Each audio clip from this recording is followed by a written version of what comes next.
12월 20일 오늘도 주님의 은혜 가운데 함께하는 귀하고 복된 한날의 삶이 되시기를 바랍니다. 베드로 전서.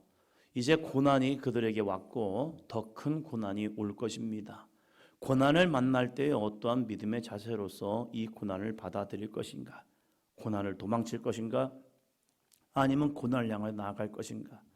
우리에게 천국에 대한, 영생에 대한 확신이 있다면 우리는 고난을 피하여 도망치는 자가 아니라 고난도 기꺼이 받을 수 있는 믿음의 삶이 되어야 한다. 베드로는 우리에게 전하고 있습니다. 고난을 만난 자가 있습니까? 이 베드로 전서를 통하여서 고난이 나의 삶에 어떠한 유익이 되며 왜 하나님은 우리를 구원이 아니라 고난 속에 우리를 내버려 두실까? 이 고난을 통하여서 하나님이 원하시는 것은 무엇일까? 우리는 고난을 통하여서 얻는 것은 또 무엇일까? 함께 베드로전서를 읽으면서 고난을 이겨내시는 삶이 되시기를 바랍니다. 베드로전서 1장 1절입니다. 예수 그리스도의 사도 베드로는 본도, 갈라디아, 갑바도기아, 아시아와 비두니아에 흩어진 나그네. 우리의 인생은 나그네라는 겁니다. 바로가 야곱에게 물어봅니다. 네 나이는 몇 살이냐? 젊은 이 바로 왕이 나이가 많은 이 야곱에게 묻습니다. 네 나이가 몇 살이냐? 왜요? 그는 왕이고 이 야곱은 이제 자신의 나라로 가뭄 때문에 피신해온 그러한 사람. 물론 요셉의 아버지지만 자기는 왕이니까 물어봤겠죠. 네 나이가 몇 살이냐? 그럴 때 야곱은 아름다운 믿음의 고백을 합니다. 내 나그네 인생이 120세입니다. 자신의 인생이 나그네라는 사실이죠. 나그네는 왔다 갑니다. 우리의 인생도 마찬가지죠. 우리의 인생도 나그네입니다. 누구나 나그네입니다. 왔다가 갑니다. 어디서 와서 어디로 가는가만 안다면 우리의 인생은 참된 의미를 깨닫게 됩니다. 그래서 이 땅이 전부가 아니라 우리는 영원한 하나님의 나라의 본향을 향해서 나아가는 천국 백성임을 알아야 합니다. 철로 역경이요.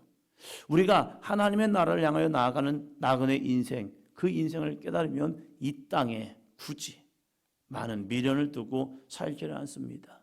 물론 이 땅에서 열심히 사는 것도 중요합니다. 그러나 우리는 그 하나님의 나라 본향을 향하여 나아갈 때 나는 어떤 믿음의 준비가 되어 있는가? 이것도 중요하다는 거죠. 베드로는 이 본도, 갈라디아, 갑바도기아, 아시아와 비두니아에 흩어져 있는 성도들 향해서 여러분, 우리의 인생이 이 땅에서의 전부가 아니에요. 우리는 나그네예요 하면서 당신들이 어디를 향해 나가는가를 우리에게 전합니다. 그러면 이 나그네된 인생들은요, 이 삶이 이어집니다. 2절이요. 곧 하나님 아버지의 미리 아심을 따라 성령이 거룩하게 하심으로 순종함과 예수 그리스도의 피 뿌리심을 얻기 위하여 택하심을 받은 자들에게 편지하노니 은혜와 평강이 너희에게 더욱 많을지어다. 아멘. 바울은 은혜와 평강이 너희에게 있을지어다 라고 얘기하는데요, 이 베드로는 은혜와 평강이 너희에게 더욱 많을지어다 하면서 우리가 은혜와 평강을 구합시다. 그 은혜와 평강은요, 하나님 아버지와 주 예수 그리스도의 은혜로서 우리에게 주어집니다 라고 고백을 하고 있습니다. 그러면서 2절 초반부에 보면요, 곧 하나님 아버지의 미리 아심을 따라 성령이 거룩하게 하심으로 순종함과, 거룩은 어디서 이루어지느냐? 우리가 많이들 고백하죠. 하나님, 저 거룩하기 원해요. 거룩하기 원해요. 주여 나를 구별되게 하여 주옵소서. 거룩이 구별됨이잖아요. 세상 가운데서의 삶과 구별된 삶. 이 구별된 삶은 어떻게 이루어지느냐? 다른 게 아니라는 겁니다. 성령이 거룩하게 하심으로 뭐죠? 순종함입니다. 거룩은 다른 게 아니에요. 성령이 충만해져야 거룩해지는 것이 아니라 성령이 내게 임하시고 성령이 내게 말씀하실 때에 그 말씀함에 내가 순종하여 나아간다면 우리는 거룩해집니다. 그러면 타락하는 건 뭐예요? 불순종이죠. 하나님의 명령에, 하나님의 감동에, 하나님의 말씀하심에 내가 불순종하여 나아가는 것, 이것은 영적 타락의 시작입니다.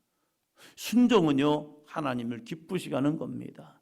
하나의 순종이라 할지라도 내 안에 주시는 하나님의 거룩한 감동 속에 내가 순종하여 나아간다면요, 그 삶은요, 하나님 보시기에 아름다운 믿음의 삶이 됩니다.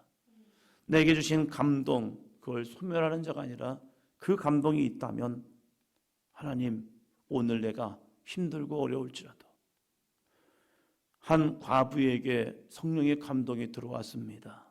그 감동은요, 자신의 주머니에 있는 생활비 전부를 하나님께 드리는 거였습니다. 내게 있는 생활비 전부, 이걸 가지고 나는 집에 돌아가서 내 자녀들과 함께 먹을 것을 사다가 먹어야 합니다. 이것을 생활비라고 얘기합니다. 그런데 이 생활비 조금이 아니라 전부를 드리고자 하는 마음이 성령께서 주셨습니다. 우리는 생각할 수 있겠죠. 야, 이것을 드리면 어떻게 될까? 어떻게 될까? 어떻게 되겠뇨? 굶어야죠. 굶어야 해요. 그런데 이 여인은 그걸 선택합니다. 하나님께 드림이 먼저. 매번 그러진 않았을 것 같아요. 그러면 굶어 죽었을 겁니다. 그러나 오늘 나에게 주시는 거룩한 감동 속에, 그래, 까짓것 한번 굶지. 이것이 우리 한국, 대한민국의 초대 성도들의 모습이었습니다. 내가 걸어가는 한이 있더라도 하나님이 나에게 주신 감동을 순종합니다. 버스비 없어서, 생활비가 없지만 그럼에도 불구하고 내 주머니를 주님 앞에 드립니다. 중국에 갔을 때에 중국 교인들과 한국 교인들의 큰 차이가 바로 그거였더라고요. 깜짝 놀랐던 것이 10,000명이 모인대요. 5,000명이 모인대요. 여러분, 5,000명 생각해 보세요. 무지 많은 인구입니다. 10,000명, 그러면요, 교회 10,000명이 모인다? 그거 한국 교회는요, 무지막지한 겁니다. 근데 중국은 이제 이 교회의 이 모임이 무지 크더라고요. 그래서 그 선교사님들을 통하여 듣는 얘기 보면요, 이 교회는 몇천 명 막 이렇게 모인대요. 그런데 교회를 보고 깜짝 놀랐어요. 주변의 건물들은 정말로 신식으로 쭉쭉 올라가고 참 좋은 건물들이 세워졌는데 교회는 여전히, 도대체 몇 년이 되었는지 여전히 허술하기 짝이 없습니다. 그 모습을 보면서 목사님들이 신기하잖아요. 아니, 왜 성전이 이러지? 도대체 이 교회는 몇 명이 모입니까? 하면요, 몇천 명, 몇천 명, 어떤 교회는 10,000명. 거기서 궁금증이 있는 거죠. 왜 교회가 이렇게 허술하게 남아 있습니까? 라고 이야기했을 때 그들의 믿음, 이 중국 한족들의 믿음을 보면요, 내 주머니에 돈은 많지 않지요. 그런데 한국 교인과 우리 교인, 이 중국 교인들의 차이를 설명할 때 이 부분을 얘기하더라고요. 한국은 스스로 서길 위해서 애썼습니다. 받는 것에 익숙한 것이 아니라 우리는 또 체면 문화가 있어요. 받으면 줘야 한다는 마음. 그래서 하나님께 주신 은혜를 내가 어떻게 갚지? 그래서 하나님 앞에 나의 것을 드리려는데 없잖아요. 그럼 내가 못 먹고, 내가 못 쓰고, 내가 안 하더라도 하나님 앞에 먼저 드림입니다. 그래서 새벽 기도 때에 하나님께 드림이 많아지요. 왜요? 오늘 하루 써야 할 돈이 있는데 하나님이 나에게 감동을 주신다면 기꺼이 드리고 하루를 힘들게 어렵게 굶으며 살아가는 거죠. 그러면서 한국교회가 이렇게 성장하였고 기꺼이 내 재산을 팔아 하나님께 드릴 수 있는 믿음까지요. 참 어쩌면 미련한 짓이죠. 자신의 집을 팔아서 자기가 전세로 들어가고 월세로 들어가면서 하나님 앞에 성전 예물을 주님 앞에 드리는 겁니다. 야, 이거 미친 거죠. 자신의 자녀들 그 이름을 통하여 드리면서요, 보험을 깨가지고 그걸 드립니다. 이거 어쩔 건데 라는 생각을 합니다. 그러나 우리 한국 교인들에게는 그 믿음이 있었어요. 주님 앞에 드림이 결코 아깝지 않습니다. 왜요? 나에게는 나그네 인생이기 때문입니다. 까짓것 주님이 기뻐하시는 일이라면 내 인생 좀 힘들고 어렵더라도 그거 내가 감내하겠습니다. 그리고 성령의 거룩하게 하심으로 순종함이 있었다는 사실이에요. 그래서 한국 교회가 이만큼 성장하였고 이 한국 사회가 이만큼 하나님의 아름다운 복을 받았습니다. 왜요? 순종함이 거룩함의 아름다운 불씨였다는 사실입니다. 그런데 요즘은요, 청년들한테 얘기합니다. 야, 11조 해라. 감사함을 좀 해. 절기연금 좀 해라. 하면요, 돈이 없어서요. 그렇구나. 너는 돈이 없구나. 그런데요, 먹으러 가는 거 보면요, 진짜 잘 먹어요. 어디 있는데, 있죠, 목사님. 걱정하지 마세요. 저기 돈 있어요. 먹을 때는 돈이 있어요. 쓸 때는 돈이 있어요. 놀러 갈 때는 돈이 있어요. 그래서 잘 다녀요. 그런데 하나님께 드리면요, 돈이 없대요. 이게 무슨 모습인가? 왜요? 그만큼 하나님과의 관계는 멀어진 거예요. 내가 벌어서 내가 써야 하고 하나님께 드리면 더 많은 것을 주지 않았기 때문에 나에게는 없어요 라고 합니다. 그러나 사도 베드로는 이야기합니다. 성령이 거룩하게 하심으로 순종함, 이것을 거룩이라고 이야기합니다. 우리에게는 어떠한 순종함을 주고 있습니까? 어떤 하나님의 감동을 주고 있습니까? 이렇게 거룩하기 위해서 순종하는 이유가 있습니다. 이어서 봅니다. 같이요. 시작. 예수 그리스도의 피 뿌리심을 얻기 위하여 택하심은 받은 자들에게, 예수 그리스도의 피 뿌리심을 얻기 위하여 택하심을 받은 자. 왜 이렇게 힘들고 어려운 순종을 하느냐? 그것은요, 예수 그리스도의 피 뿌리심을 내가 얻었기 때문입니다. 주님께서 친히 하나님의 아버지의 순종함으로 십자가를 지셨고 그 십자가의 거룩한 피가 나를 구원하셨습니다. 그 거룩한 피값, 그 거룩한 구원의 은혜, 그 은혜를 기억하면 나도 순종하지 아니할 수가 없는 거예요. 그 거룩한 십자가의 은혜가 내 안에 있기 때문에 주님, 저도 순종합니다.